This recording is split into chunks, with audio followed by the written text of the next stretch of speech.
This is Joshua vs. Wild, and in a few days, on Friday in fact, it's Thursday now, we are having Halloween. Um, well,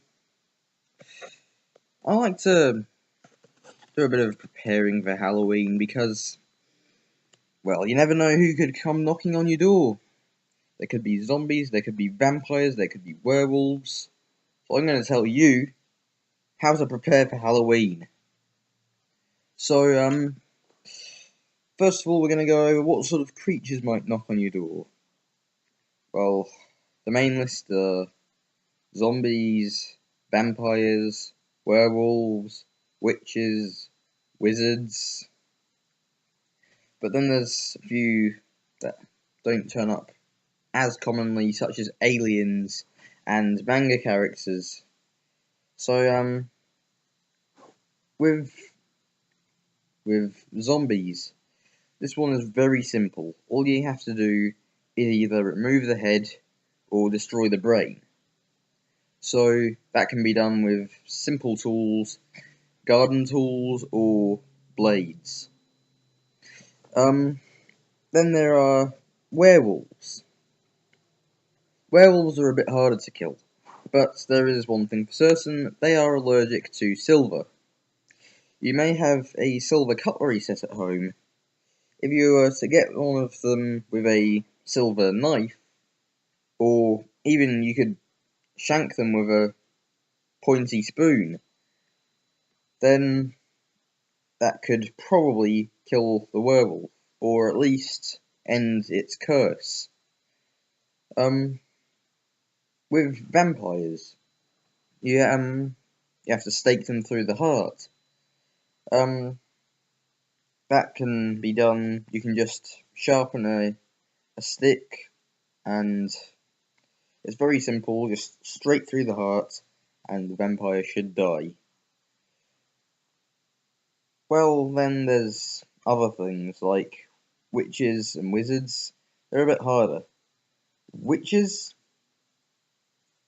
not sure, but you could just try, if you've got a gun, shooting them, or you could pour water on them, like in The Wizard of Oz.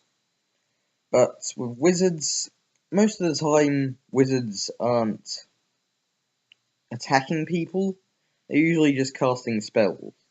But if it's a boy dressed up as a bad wizard that comes to your door, I guess you should probably hit him with something, perhaps a phone book. Then there's aliens. There are two main types of aliens people may come dressed as.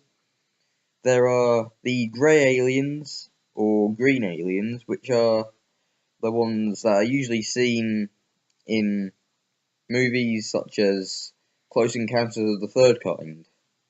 They're the ones that fly around in spaceships abducting people. Luckily, they are fairly soft. You could hit them with a blunt object or sharp object, and they would probably be killed. The more tricky type is the xenomorph. Luckily, these days, most kids are too young to have seen the Alien movies when they go trick-or-treating, so that's a good thing. But if they do, your best hope is to have a gun. I don't have a gun, but there's other hope if you have something such as a welder. A welder can deliver a very, very strong electric current which could probably kill a xenomorph. There is also the option of hitting them with some sort of sharp object and piercing their shell, but in that case, you have to be aware that they do have acid for blood, and if you're squirted with it, that will be extremely painful and could kill you. If, let's say, Frankenstein's monster comes to your door, or at least someone dressed as them, I suppose your best hope is to electrocute them with something, perhaps a taser, or perhaps a welding machine, like a electric welder. But if you don't have any of those things, I suppose that you could kill it in the same method as I discussed with zombies, which is destroying the head or removing the brain. Um, so that is basically those are basically the main creatures or costumes that usually come during Halloween. So that's all for this video. Hope you have a happy and safe Halloween. Goodbye.